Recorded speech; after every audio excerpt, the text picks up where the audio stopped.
Pokemon Go has revealed a brand new feature that could make playing the game with friends much more exciting. Or it could be a complete flop and letdown like the Routes update was. Time will tell, but welcome to Pokemon Go Party Play, which is a feature available to players level 15 and up that allows you to play with your friends in a completely new way. For the first time ever, you'll be able to see each other on the in-game map and complete challenges, earn rewards, and so much more. Okay, so here's how this feature works. Step 1. Be level 15. Step 2. Host a party. When you click in on your profile, there should be a new tab called Party. Click that, then tap on Create. You'll then get both a QR code and a text code that you can share to 3 nearby players. They must be nearby you in proximity. There is no way to invite friends off of your friends list. And that's a huge part of this update and a bit of a question mark. Can people remote party play, or do you have to be next to people to use this feature? You can't invite people off your friends list, and Pokemon Go literally says nearby trainers. But can you technically share the code that you get in a group chat, say in iMessage or Discord, and then have your friends from around the world join your party? Now this would be a great feature to this feature, the ability to play party play globally with anybody that can access the code that you get. Friends from all around the world squatting up together, kind of like any online video game. And this would be great because, as you'll see in a second, you technically don't need to be next to your friends to gain rewards from the system. Okay, so that's how to host a party. Here's how to join one. Basically, you do the same thing. You go to the party tab, you click join party instead of create, then either scan the QR code or enter the text. And boom, you and your friends are now inside of a party. So what next? Here's what you can do with this new feature and the bonuses that you can get from it. Once your party is created, everybody in the group will get an option for a party challenge. These challenges will focus on catching Pokemon, spinning Pokestops, completing raid battles, hitting accurate throws, and more. And as you and your party complete these challenges, you'll all earn rewards like Stardust, Ultra Balls, berries, and more. And the example rewards that Pokemon Go shows and includes are 10 Ultra Balls for catching 2 Ice-type Pokemon, which is honestly pretty great. Ultra Balls are tough. Now, what I'm a bit confused on is if everyone in the party is completing and working on the same exact challenge together, or if everybody is walking around completing their own challenges that they've selected, and everybody just reaps the rewards of people's progress. If that's the case, then I want Fleece King on my party at all times. I call dibs. And the reason why I'm curious about this is because there's another part of this feature called the activity summary, that's it, that basically tracks all of your in-game activity,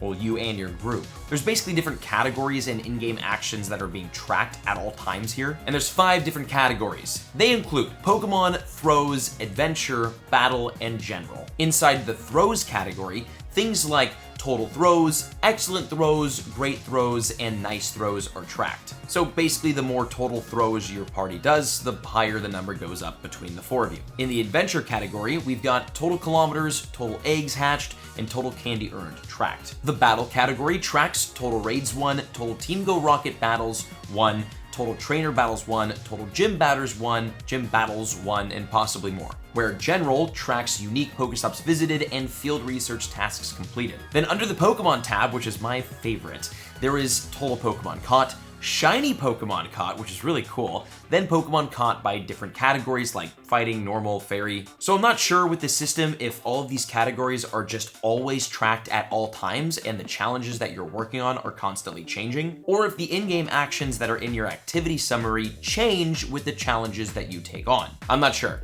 I also don't know if that made sense. But it is very cool that you and your squad can track progress on specific things like shiny Pokemon caught.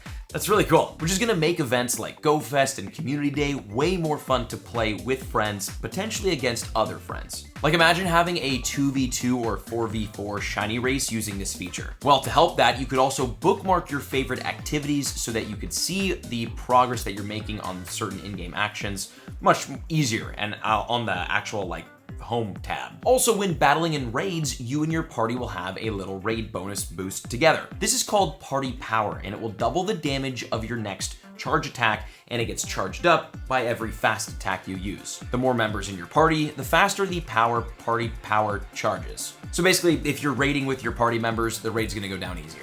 Plus, there will be a brand new special research called Welcome Party that will release with the feature and give you access to exclusive Eevee and Eevee Evolution shirts, which is fire. Right now in the Pokemon card world, Eevee Evolutions are all the rage. I actually bought a bunch of really cool Japanese packs called Unigaba packs. We're gonna be selling those live on TikTok this week, so follow us on Mystic Rips if you want to come grab those. I'm so excited. Okay, back to this. And this next question, which is the most important one, when does this feature release? Well, Party Play will officially begin to roll out today on October 17th. And it seems like everyone should have access to this brand new feature upon release.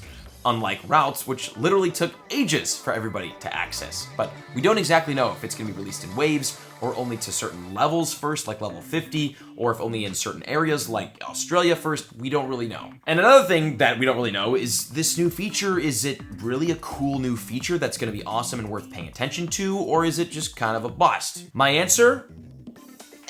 Don't get me wrong, this is cool functionality and it makes playing Pokemon Go more fun, especially in groups and squads. But I see Routes as the exact same way. Something cool and extra and there's bonuses, and I still never use the feature. Like a pretty cool new thing, it's social, so you could use it alongside other players and local players. It gives really good bonuses and rewards, but like, this feels basically like a glorified field research tab, but with your friends. Plus, after the remote raid nerf, not many people raid like they used to. So having the main group bonus of Party Play being a raid-focused bonus seems like a weird decision. Still great to have, just not really optimized for the reality of what is fun right now in Pokemon Go. Now, what would make this feature super fun is if there was some level of a competitive aspect baked into it. Imagine being able to squad up with your best 3 friends from around the world, track your guys' progress, and compete against others on a global or local leaderboard. The higher up on the leaderboard you and your party climb, the better rewards you get. Like, imagine a first place team at the end of some season could win something like 10,000 Pokecoins or something crazy per player.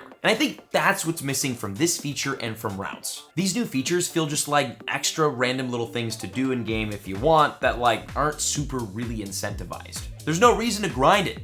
This is a video game. People want to grind it. That's what makes video games so fun, which is why remote raids quite literally revived this game when they were released and killed the game when they were nerfed, and why events like Go Fest are some of the most fun and popular to play. We're gamers.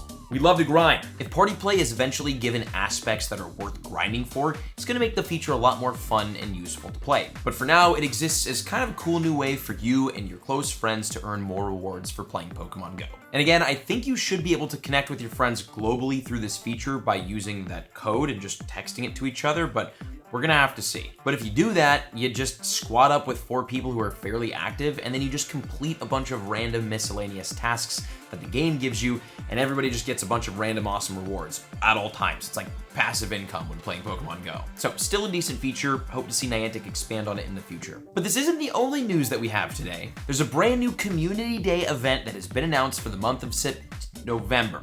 It's Wooper! On Sunday, November 5th from 2 to 5 p.m. local time, Wooper and Paldean Wooper will be featured as the exclusive Calm Day Pokemon. Yes, I said Paldean Wooper, the best one ever. For the first time ever, we'll be able to catch this brand new Pokemon and also its shiny. Always a good time when a new Pokemon gets released with its shiny. It's my favorite. Now, if you evolve a regular Wooper to Quagsire, you'll get the exclusive move Aqua Tail. And evolving a Paldean Wooper to a Clodsire will give it the exclusive move Mega Horn. There's going to be a $1 special research, and the bonuses will include 2 times candy for catching Pokemon, 2 times XL candy for catching Pokemon, half hatch distance with incubators, lure modules and incense will last for 3 hours, there will be snapshot encounters, everybody gets 1 extra special trade, and trades require 50% less Stardust. Then from 5 to 10 p.m. local time, there will be 4-star special 4-star raids spawning around, featuring Wooper and Paldean Wooper. And as always, once you defeat the raid, the Wooper will spawn around that raid for another 30 minutes with the same 1 in 25 shiny odds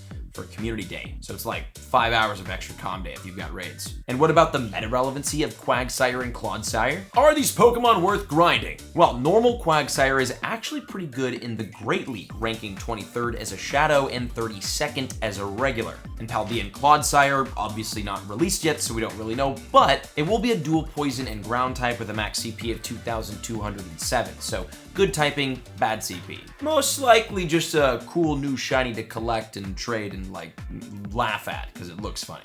In like a cute way, but like it looks funny. And that's what's going down in the world of Pokemon Go. Let me know your thoughts on the new features in the comments and I'll see you all in the next video. Take care.